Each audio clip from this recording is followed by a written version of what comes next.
We'll get those suckers! It took me a couple of days to track the Daltons down. They can't get away with this! And in that time, a whole posse of local vigilantes offered to lend a hand. We'll track him to the ends of the earth. They seemed as determined as me to find those outlaws. But as we headed into those swamps, it was like I had my own private army. There was no way those boys were getting away this time.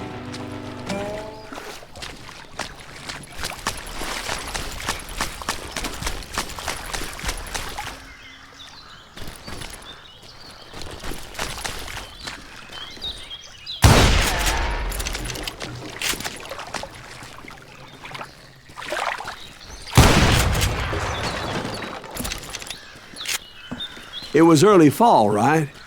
Beautiful time of year. At least you had the weather on your side. Not by my recollection. It was damp and foggy as hell.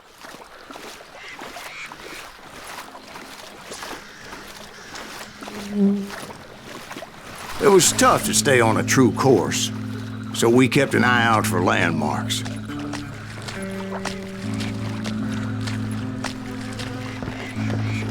It was autumn.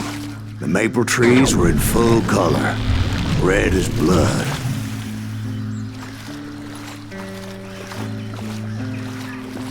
The rains that year were torrential, so the whole area was flooded. The vigilantes had spread out wide, and pretty soon I couldn't see anybody.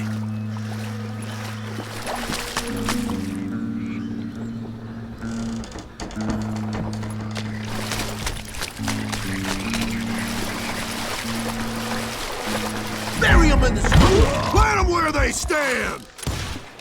Except for some bitches ahead of me wanting to do me harm. So I had to face them alone. I wondered why my compatriots didn't come running when they heard the shots.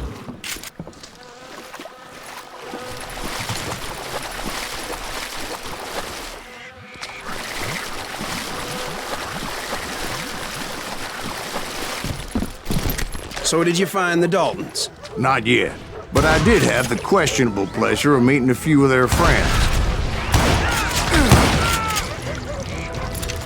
You better hide! The boys had established quite a reputation by that time, so they attracted all manner of riffraff to their cause. Ready to meet your maker. I'm gonna bury you in a million pieces.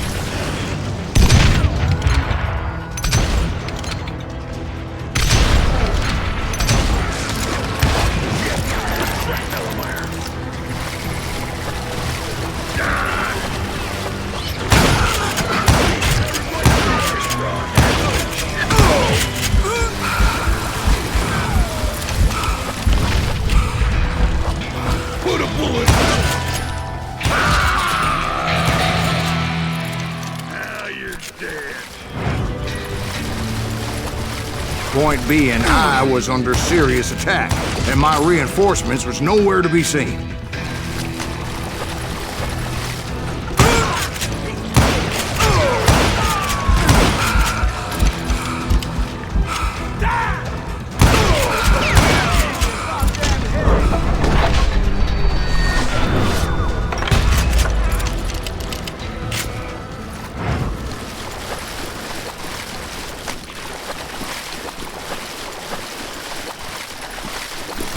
But luckily, a barn materialized as if right before my eyes. I scrambled up top to get a better view.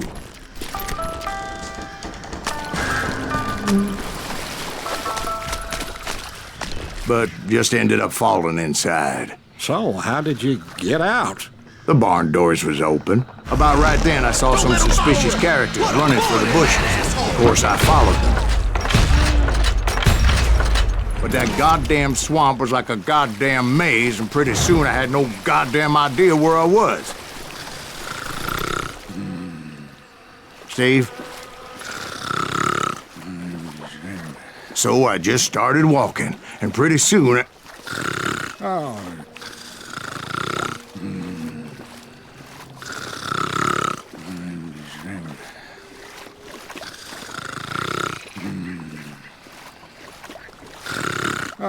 Steve? Steve! Huh?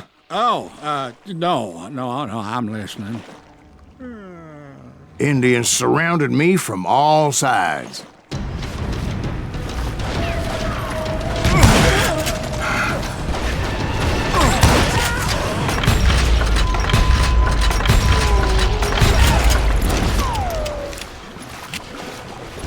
Indians?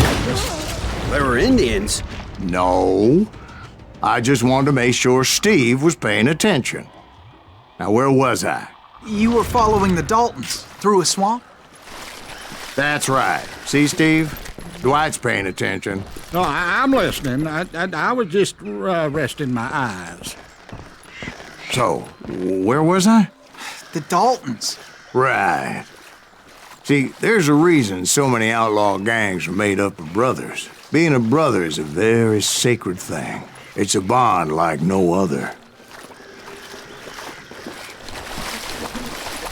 Bounty hunters!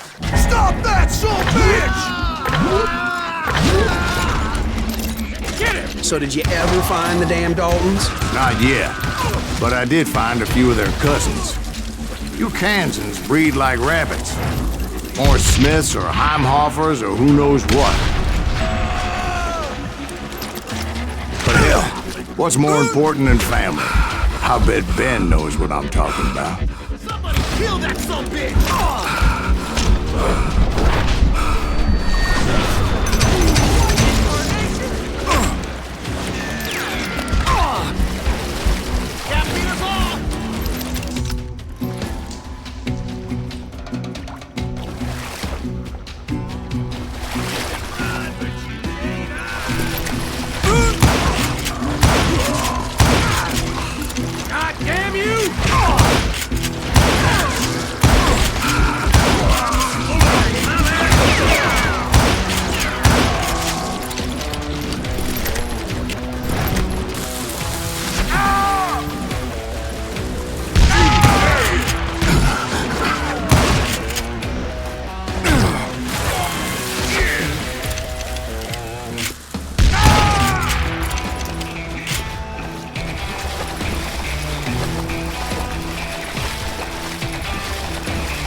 I knew those Dalton boys were out there somewhere, standing together against anyone who would threaten them.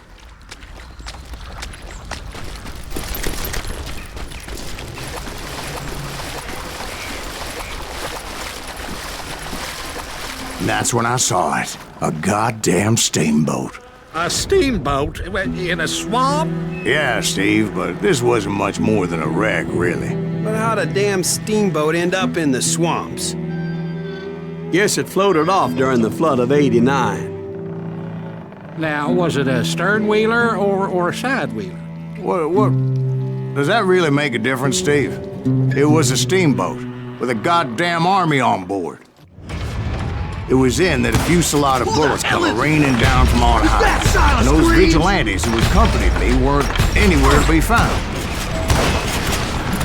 But among those men that were shooting at me, I thought I saw some familiar faces.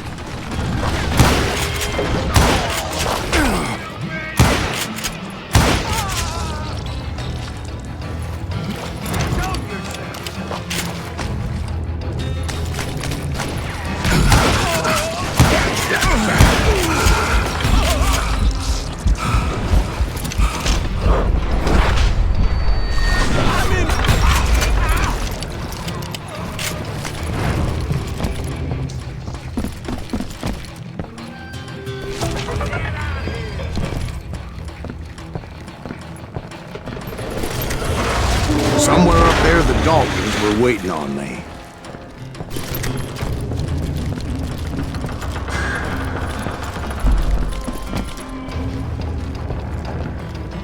That asshole just killed Red.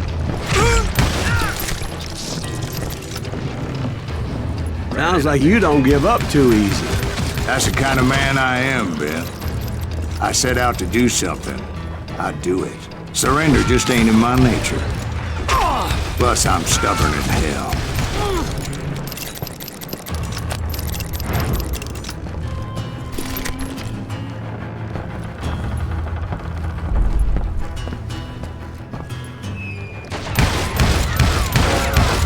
That's right.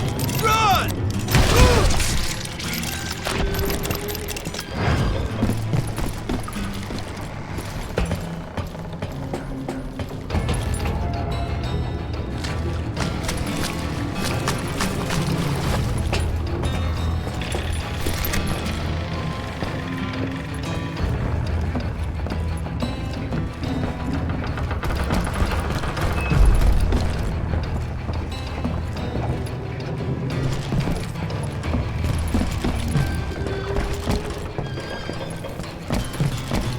Right about then, much to my relief, the vigilantes finally arrived.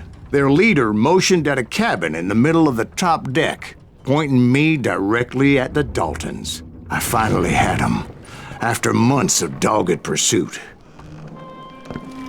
But it turned out that they had me. Take him out! I'm sending you to hell!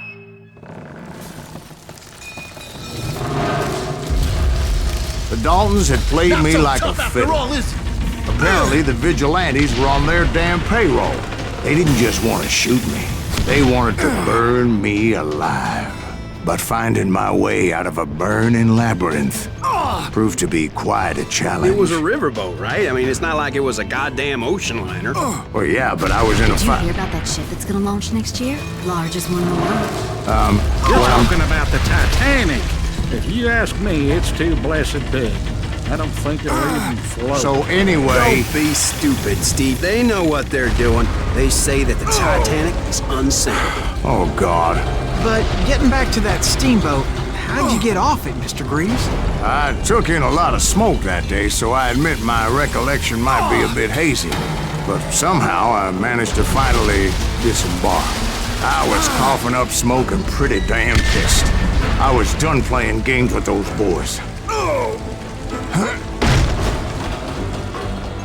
It was time to settle this once and for all.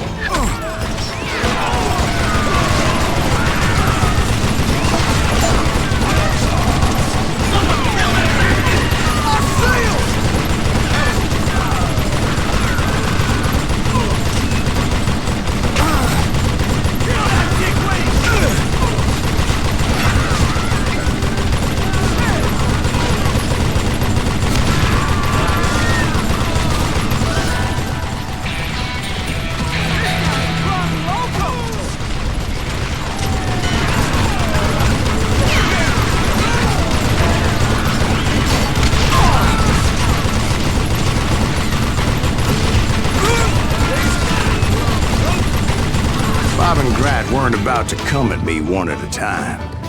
They were in this together.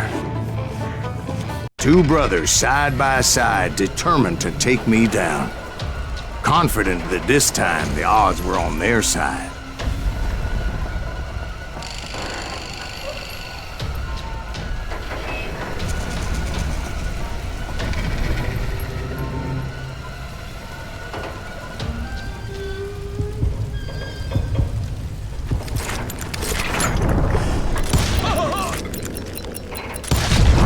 They got it wrong. A sad end for those two.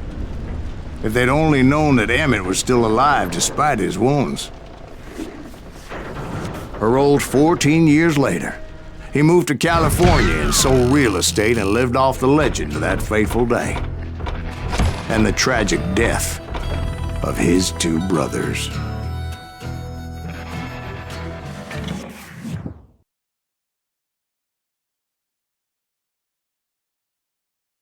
My own brothers died tragically as well, truth be told.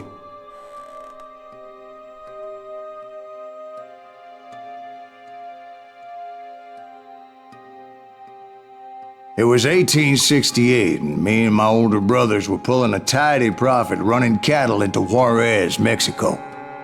One night after my brothers retired for the evening, I found a little poker game in a cantina with a couple of cowboys. And I just couldn't lose. I even won an old Spanish coin that had to be 100 years old. Well, I was mighty pleased with myself the next morning as my brothers and I rode for Texas. But before we crossed the border, those cowboys caught up with us. It was Johnny Ringo, Roscoe Bob Bryant, and another asshole named Jim. They wanted their money back and everything else we had, including our lives, as those boys didn't want us coming for them later. Bob put that old Spanish coin in my mouth and said, "I won't have it said that I left you with nothing, boy." Well, those horses bolted, and there we hung as those bastards rode away. The branch finally snapped under the weight of the three of us, but being my older brothers were bigger and heavier, they were already dead. And right then I swore to myself that I would avenge them. Ringo you know about, but Bob eluded me, until I heard he was riding with the Wild Bunch. I'd been on their trail for months, ever since they left their hideout in the Bighorn Mountains. Led by Butch Cassidy, they were a loose association of outlaws who robbed banks and trains from Colorado to Montana. Among them was the Sundance Kid, and that murderous hombre I was tracking, Roscoe Bob Bryant. Were you a part of that giant Pinkerton posse after the Wild Bunch? No, boy. A circus like that would have slowed me down. Besides, I wanted Bryant all to myself. I'd heard about a large shipment of gold being transported to Wilcox, Wyoming on the Overland Flyer. I figured the Wild Bunch would likely hit such a treasure, and by God, I figured right.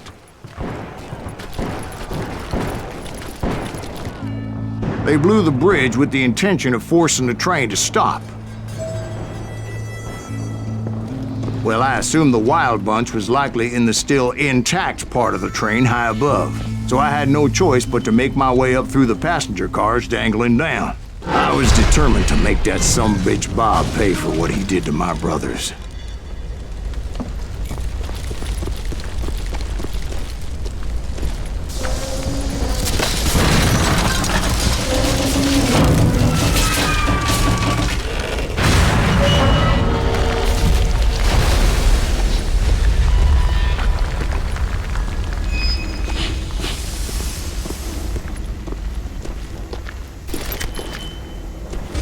I found the device they used to blow the tracks, so I knew I was headed in the right direction.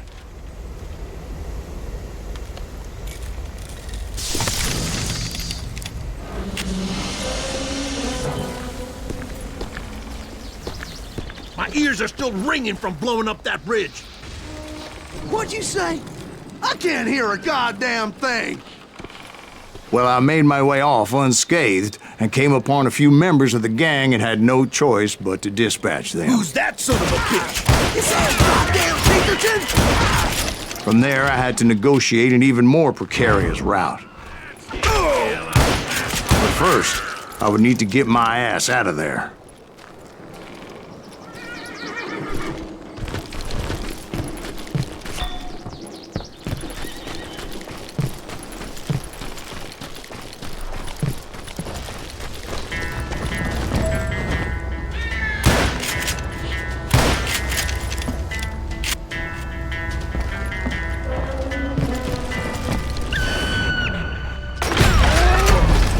I jumped from the frying pan into the fire as the train was clearly fixing to fall. I had found the gang, but in order to find old Bob, I needed to fight my way forward past a whole passel of desperados. Outside, inside, any way I could, I made my way towards my prey. Well, what about the passengers? It was mostly a freight train, as I recall. There were no passengers aboard that day. You know you can't beat me.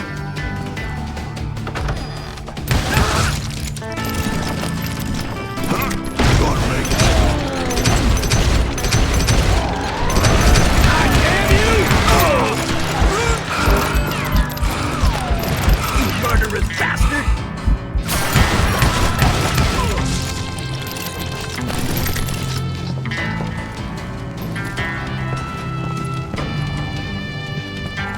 As I mentioned before, I am not fond of heights. But I was too busy dodging bullets to worry about falling to my death. Odds were I was likely to die that day anyway. So I was determined to take down as many of those bastards as I could.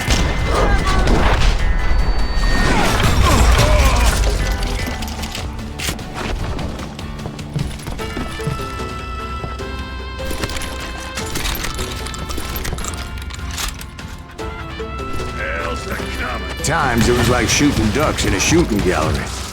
The only difference is these damn ducks shot back.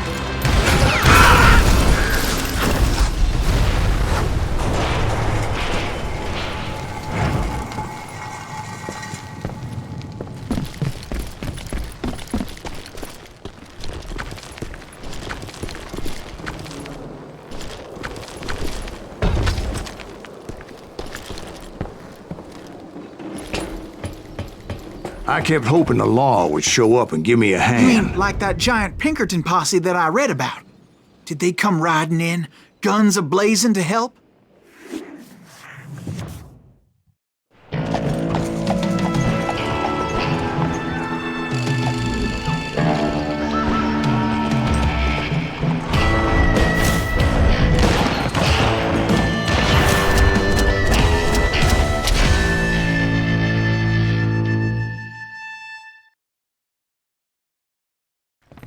Help?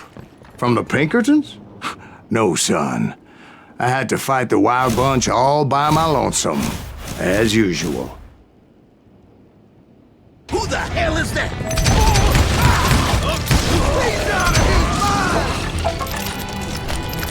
Take cover! Retreat! Retreat! He's killing everybody! He called down the thunder. He'll kill us all! You can run! Run!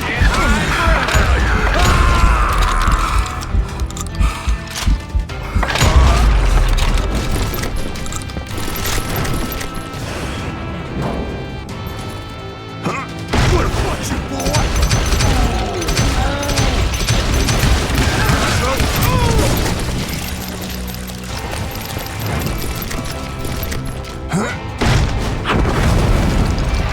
My guess is those dime novels didn't portray this as it happened, did they?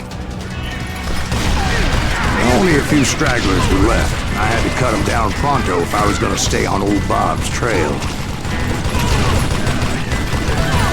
Merciful Christ! That's not right! No amount of gold is worth this!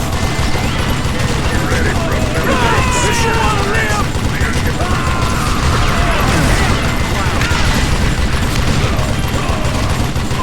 Nobody can do that! Blow your damn head off.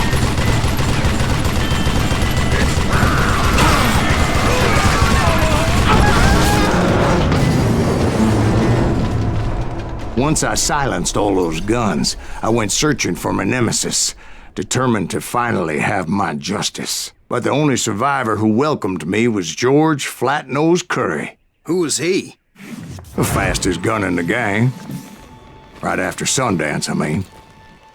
And Kid Curry, and maybe Elsie Lay. Though some folks might dispute that.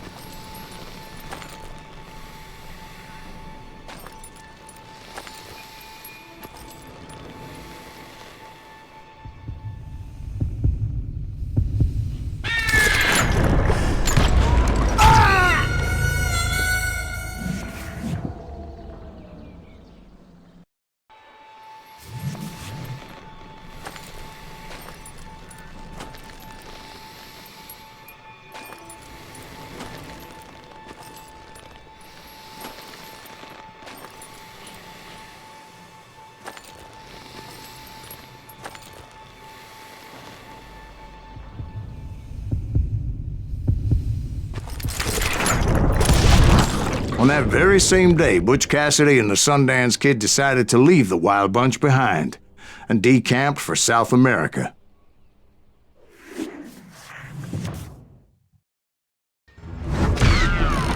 They ended up living down there for many years, but I'm sure you already know all about that.